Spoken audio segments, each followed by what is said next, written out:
Samantha from Jessima Tutorials here, and today I'm going to show you how to create a pair of earrings using polymer clay that are modelled to look like sunflower petals. Now, I've got a piece of white polymer clay here, and this was rolled out on the middle setting of my pasta machine, and I'm just going to trim this down because I don't need all of it. And I've got it on a tile that I can move around freely, and that is quite important. I'd recommend using a glass or a glazed ceramic tile, as that is a good baking surface. And I'm using Primo today. You can use any brand of clay you want, and I'm going to be using white as my base. And I'm going to be using Sunshine Yellow and Black, both Primo as well. And for this next step, you're going to want a cheese grater.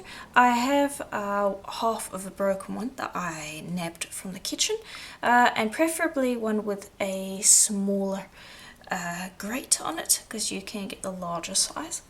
And all I'm going to do is I'm going to take that and I'm going to run that over the surface, just a little bit, so that I get clay grating down onto the surface of the white. And I have a little bit too much over here, and I did use black previously, but that's okay because I'm going to be adding black to the piece later on. And I'm just removing some of these clumps because I don't want that. Okay, and then you're also going to take the black and you're going to do the same thing, grating that over the surface. And just continue as much as you want. I don't want to add too much black because black is quite a strong colour, but I think that should work. Then you're going to grab a piece of paper and you're going to just burnish over the surface to flatten out that clay and embed it into the white.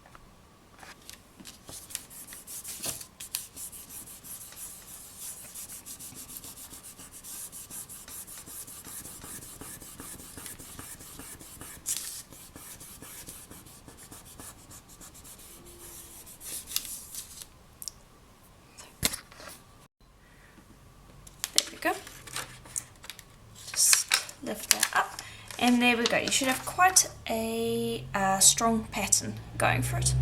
Go put that to the side and just use a tissue blade to sweep away the extra clay.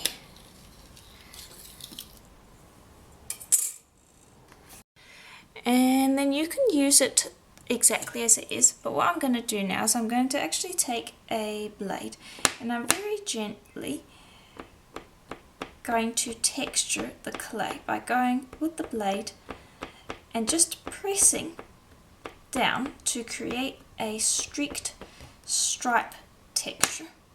And again, you could use a texture mat for this, but this is a nice way to get a texture without the need for a texture mat. And I use the sharp edge of the blade for that, and then you would just go across the entirety of the surface.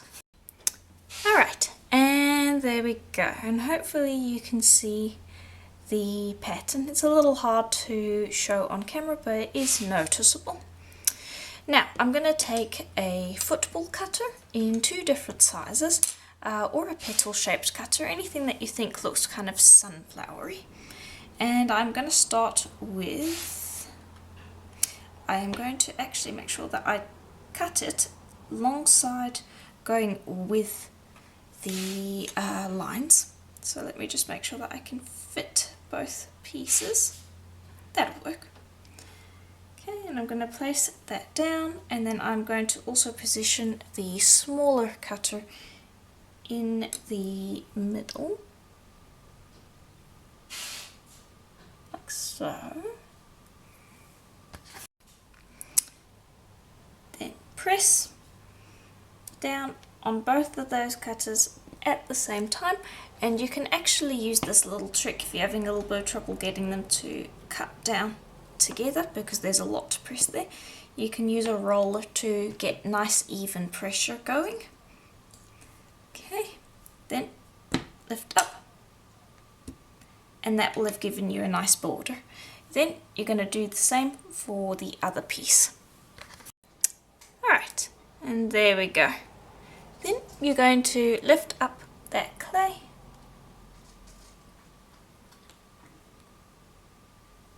Okay, and then you could actually bake this and then save these middle parts, but I don't really need them, so I'm just going to lift those out. I only want the border edge.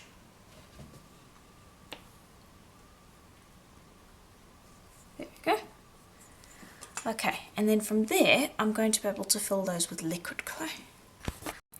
And for that I'm going to be using yellow Sculpey liquid clay and some translucent Sculpey liquid clay, and then you can use black and white, but I don't have any in the Sculpey, so I'm going to be using the Kato, but again you can substitute those out, and this is just the regular old white.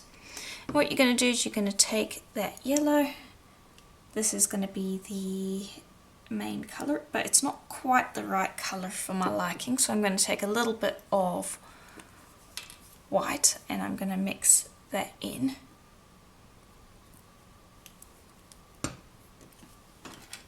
And just grab that, there we go, and then just mix that up, and that will just make a nicer, softer yellow, and one that isn't translucent. Okay, and there we go. And then from there I can start working, so I'll bring this back over. And to start with I am going to work with a little bit of white. And if you're a little worried about potentially getting liquid clay onto your clay border that you've made, you can always bake it beforehand and then add the liquid clay. It's a much safer way to do it if you're worried about mistakes. However, it does mean that you need to do an extra bake, so it's a little bit of a trade-off. But what I'm going to do is I'm going to take those colours and I'm just going to alternate them. And I'm not going to add black yet, that's going to be a little later because the black is quite a strong colour. And I just want to lightly marble that through. Okay, and that should be enough of that. I'm going to grab a little bit more white. You could also try doing this with resin, just as an idea. You would have to bake the clay first, but you could try doing this with resin and it would look quite cool. Just be careful of drips, you don't want that getting on your clay. And you're just going to take that after you've kind of applied a good layer of the base colours, and you're just going to push it so that the liquid clay sits right up against the edge of your clay bezel, because you want it touching, because then it will bake and form a nice seal. And you want to do that before actually working on the main part of your pattern, because you want just a good cover of the whole area, and that allows everything to flow without being hindered by surface tension. There we go. Okay, let me just clean that off. Then let's see, I think I'm going to add a little more white, and I think I'm going to actually skip the white, the translucent. I don't think I need that. Just going to add a little more white. This one does not need as much. And really I'm just making a nice warm marble colour. It's nothing too special. I thought it would be nice and summery. Because here in Australia it's just becoming, it's just starting to turn spring when I'm recording this video. It probably will be summer by the time I actually release it. And I feel like it's a nice time to kind of revisit some flower patterns. Okay, and then once you've got that, I would then go with something like a piercing pin and just gently marble it around a little bit, just to make the pattern a little more intricate. Just a little bit. Alright, and then you're going to work with the black, and the black is a strong colour, as I have said before, so you do want to be gentle when you work with it. So for that I'm going to just place a little bit to the side here so that I don't pop it directly into the piece, and I'm going to take that and I'm going to drop down small amounts of that, and then I will marble it. And that way you have a little more control over the amount of liquid clay that you put down.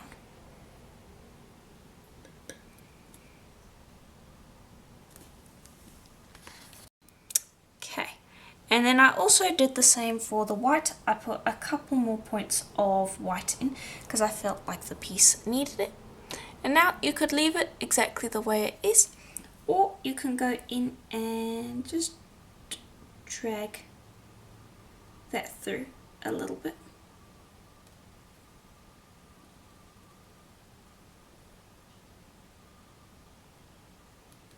Just trying to catch all those little dots to give the impression of veins. And then I'll do the same for this one. Just take that and drag those down.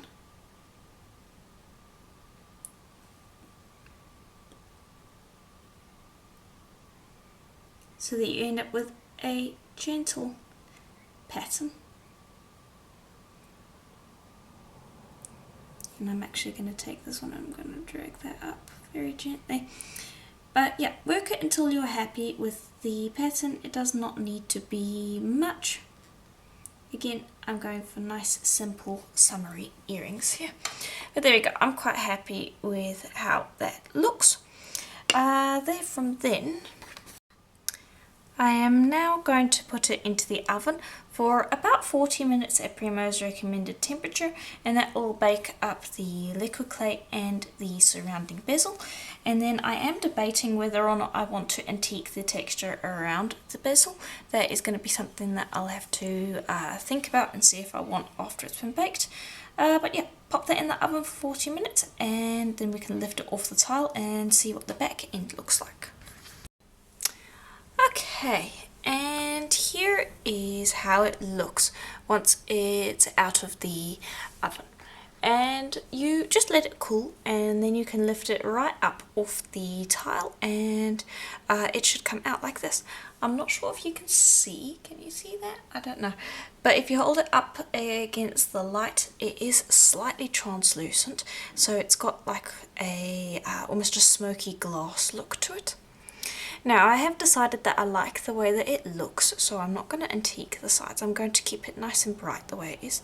And also, after having a look, I've decided that this is more of a frangipani colour than it is a sunflower colour. The yellow is a little bit too much on the cool side of things rather than warm.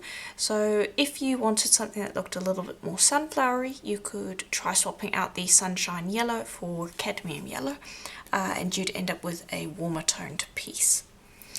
Now I'm going to bring over what I need. I need ear wire, a crimp bead, a charlotte crimp, a jump ring, all in gold, and then a couple seed beads. in the colours present in my piece. Please bear in mind you can use any colours that you want here. It does not need to be yellow. This could look really nice in pink and you go for a kind of a cherry blossom look. So play around with that if you don't like these colours, because I know that yellow isn't for everybody. Now I've got a handheld pin drill here and I'm just going to drill right at the top of the piece, and that's what I'm going to use to suspend this. And this is quite a thin earring, so even though it's a little on the large side, it is still very light. So just keep that in mind when you're making this. Also, because of the liquid clay, this is even thinner than the outer ring of clay, so it is very light.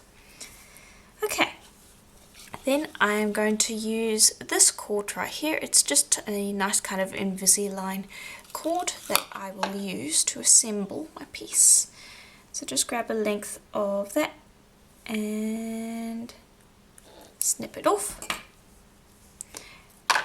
and then you're just going to pop that through the hole in your piece, bring them both up so that they meet in the middle,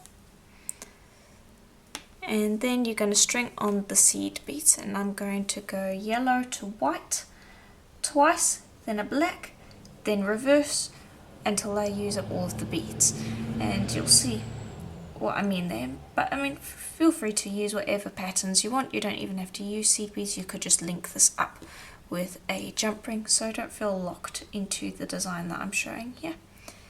Whoops, I did double white there. But yeah, you're just going to string the seed beads on until you have used them or you've created your desired length.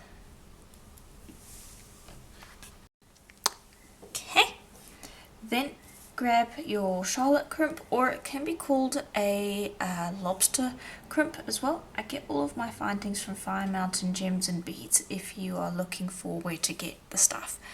But you're going to string that on, then you're going to pop the crimp on, and then pop that all up and make sure that it's decently tight against your piece, not so tight that you have no movement. And then you're just going to get in there with your clasp, or not clasp, pair of pliers, and give that crimp a good squish, and then just give it a tug as well to make sure that everything is in alignment and it's not moving, before you then trim off those tail cords. Then close that up.